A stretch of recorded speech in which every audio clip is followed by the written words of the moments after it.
இயேசு சீமோனை நோக்கி, அஞ்சாதே, இது முதல் நீ மனிதரை பிடிப்பவனாவாய் என்று சொன்னார். லூக்கா 5ஆம் அதிகாரம் 10வது வசனம். இன்றைக்கு உலக மீனவர்கள் தினமாக நாம் வந்து கொண்டாடிட்டு வராங்க. அதாவது இறைச்சி கறியை விட அதிகமான புரத சத்து எதில் இருக்குது, புரோட்டீன்ஸுன்னா இந்த மீனில் தான் இருக்குங்க. அப்போ இந்த மீன் சுவையானதாகவும் இருக்குது, உடலுக்கும் நல்லது. அப்போ இந்த மீனுக்கும் மீனவர்களுக்கும் தொடர்பு இருக்கிறது. அதை மேய்ப்பனுக்கும் மந்தைக்கும் இருக்கிற உறவு போல மீனவருக்கும் மீனுக்கும் இருக்குது. இந்த மீனவர்கள் பார்த்தீங்கன்னா ரொம்ப பிரயாசப்படுவாங்க. அதாவது அவங்களுக்கும் கடலுக்கும் அதிகமான உறவு இருக்கும். போய் இரவெல்லாம் மீன் பிடிப்பாங்க.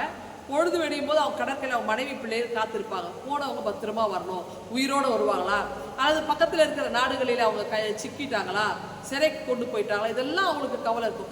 அவ்வளவு கனலோடு அவர்கள் எதிர்த்து போராடி மீன்களை பிடித்து கரைக்கு கொண்டு வந்தால் அவருடைய உழைப்பிற்கேற்ற பலன் கிடைக்குதுன்னா அதுவும் ஒரு கேள்விக்குறிதான்.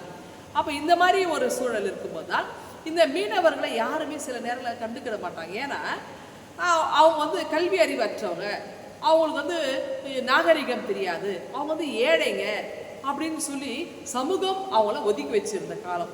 அப்படிப்பட்ட காலத்தில் தான் ஆண்டவராக இயேசு கிறிஸ்து தம்முடைய அந்த இறையாட்சி பணிக்கு இந்த மீனவர்களை அழைக்கிறாருங்க. பாருங்க, எளியவர்களை எந்த சமூகம் யாரை ஒதுக்கி வைத்ததோ அவங்களை தான் ஆண்டவர் தம்முடைய பணிக்காக அழைக்கிறார். இப்போ என்ன நடந்ததுன்னா, அவங்க வராங்க. ஒரு முறை உயிர் தெழுந்த ஆண்டவர் என்ன செய்கிறார் தெரியுமா? அவங்க சீடர்களை வலை வீசிட்டு இரவெல்லாம் வீசிட்டு இருக்கிறாங்க. ஒரு மீன் கூட கிடைக்கல. ஆண்டவர் அங்கே வந்து நின்று, அவர் ஆண்டவருக்கு தான் கூட தெரியாது, இங்கே போடுங்கள், இந்த இடத்துல வலை வீசுங்க, ஆழத்தில் போடுங்க, கிடைக்கின்றார். அவங்க அப்படியே வீசுகிறாங்க. வலை வீசும்பொழுது அவங்க வலை கிழியத்தக்கதாக பெரிய பெரிய மீன்கள்லாம் அதில் இருக்கு. அப்போது ஆண்டவர் சொல்லுகிற வார்த்தை கீழ்ப்படிந்தாங்க, உடனடியாக கீழ்ப்படிந்தாங்க.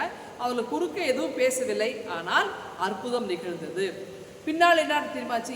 இந்த நாகரிகம் கல்வி அறிவற்றவங்களாம் சொன்னோம் இல்லையா? அப்போது ஒரு முறை பேதுரு என்ன செய்கிறாருன்னா, உயிர் தேர்ந்த ஆண்டவர்லாம் காட்சியெல்லாம் கொடுத்த பிறகு சிறப்பாய் பணியாற்றிட்டு வராங்க. பேதுரு ஒரு முறை ஒரு இடத்துல அருளுரை ஆற்றுகிறார். 3000 பேர் இயேசுவை ஏற்றுக்கொள்கிறாங்க. அப்படின்னா எவ்வளோ பெரிய அற்புதம்! படிப்பறிவு இல்லாதவரை கொண்டு கடவுள் பெரிய செயலை செய்கிறார். 3000 பேர் ஆண்டவரை ஒரே நாளில் ஏற்றுக்கிறது எவ்வளோ ஈஸி கிடையாது இல்லையா? அப்படின்னா அவர் எவ்வளவு அழகாக அது பேசியிருப்பார். அப்போது பரிசுத்த ஆவியினுடைய வல்லமை இல்லாமல் இதை செய்திருக்க முடியாது. அன்னைக்கு பாருங்க, ஆண்டவருடைய வார்த்தைக்கு கீழ்ப்படிந்தாங்க, செய்தார். கர்த்தர் பெரிய காரியங்களை செய்தார். அவங்க வாழ்க்கையில் அற்புதம் செய்தார். இன்னைக்கும் நம்மகிட்ட சொன்னார். அன்னைக்கு சீரியலை பார்த்து சொன்னார், பயப்படாதீங்க, சீமோன் பேதுரு பார்த்து பயப்படாத அப்படின்னார்ல. அதே ஆண்டவர் இன்றைக்கு நம்மை பார்த்து சொல்ல, பயப்படாதீங்க, நீங்கள் எளியவனாக இருக்கிற, நான் எனக்கு கல்வி அறிவில்லை, எனக்கு வந்து அந்த அளவுக்கு வசதி இல்லை, எனக்கு குடும்ப சூழல் பின்னணி சரியில்லை, என்னாலலாம் இது முடியுமா அப்படின்னு கேள்வி உங்கள் மனசில் வர வேண்டாம். ஏன்னா எளியவர்களை கொண்டு தான் இந்த சமூகம் யாரை ஒதுக்கி வைக்கிறதோ அவர்களை கொண்டு தான் ஆண்டவர் வரலாற்றிலே மிகப்பெரிய செயலாற்றுகிறார். அதற்கு ஒரு உதாரணம் பேதுருடைய வாழ்க்கை. அப்படின்றால் ஆண்டவர் நம்மை கொண்டும் பெரிய காரியங்களை செய்ய போகிறார். இந்த நம்பிக்கையோடு இந்த நாளை துவங்குறீங்களா? ஆண்டவர்களை ஆசீர்வதிப்பாராக. ஆமென். எங்கள் அன்பின் ஆண்டவரே, மீனவர் திருநாளிலே நாங்கள் மீனவர்களை நாங்கள் நினைத்து பார்த்து உங்களுக்கு நன்றி சொல்லுகிறோம். தொடர்ந்து நீர் ஆசீர்வாதத்தோடு நடந்து மீட்பு ஜெபிக்கிறோம் எங்கள் அன்பின் கடவுளே. ஆமென்.